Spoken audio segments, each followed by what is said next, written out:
Sharing instead of owning. In Germany, it's a growing trend. Today, access to mobility is more important than owning a vehicle. Rent fashionable clothes instead of buying them. Young companies are creating new business models. Sharing for me means community, but also independence. The so-called sharing economy is all about consuming together.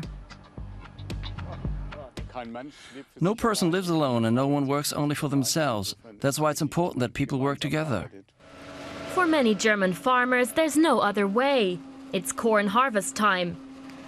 This corn harvester costs around 350,000 euros.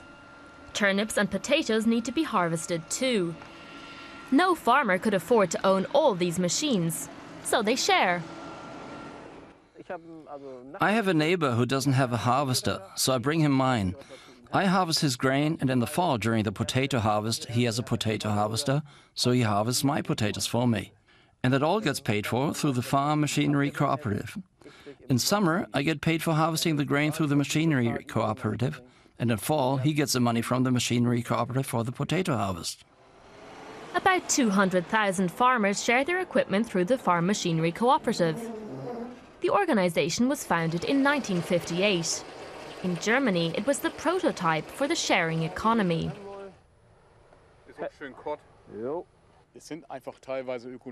It's partially just economic necessity that forces us to do it. I personally tend to think it has something to do with my Christian faith, and that we have to give and share. Responsibility is also a reason, as well as trying to make a profit, which is a valid reason too. Today, almost anything can be shared.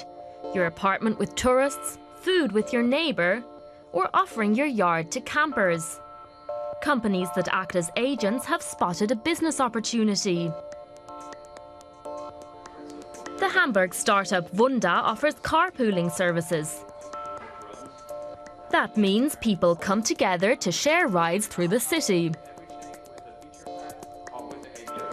They started in the Philippine capital, Manila. A ride costs 1 to 2 euros, about as much as a bus fare. If the driver takes more than one person, the company gets a commission.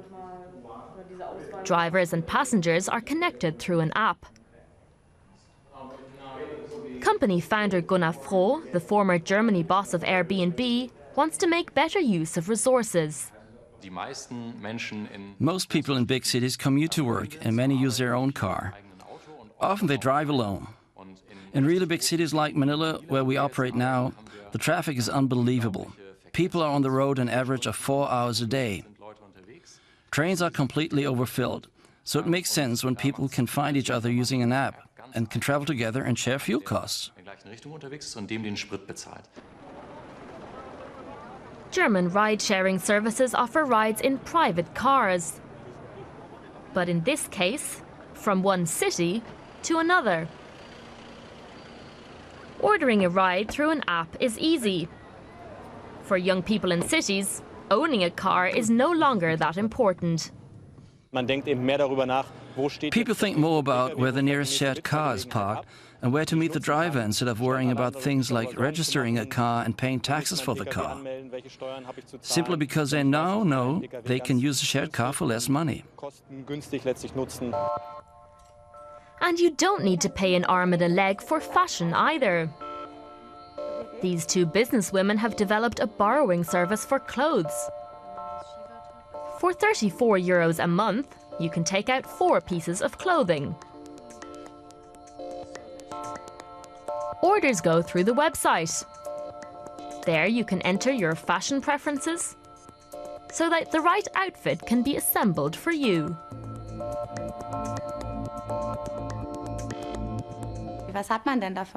What good is it having a closet crammed full of cheap clothes?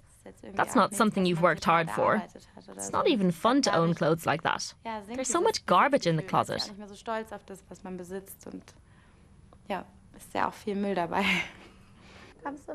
Owning less means throwing away less. Renting clothes allows people to own less. Customers can also bring clothes that they haven't worn much. It's proving quite a hit. Over 300 clothes packages are rented each month.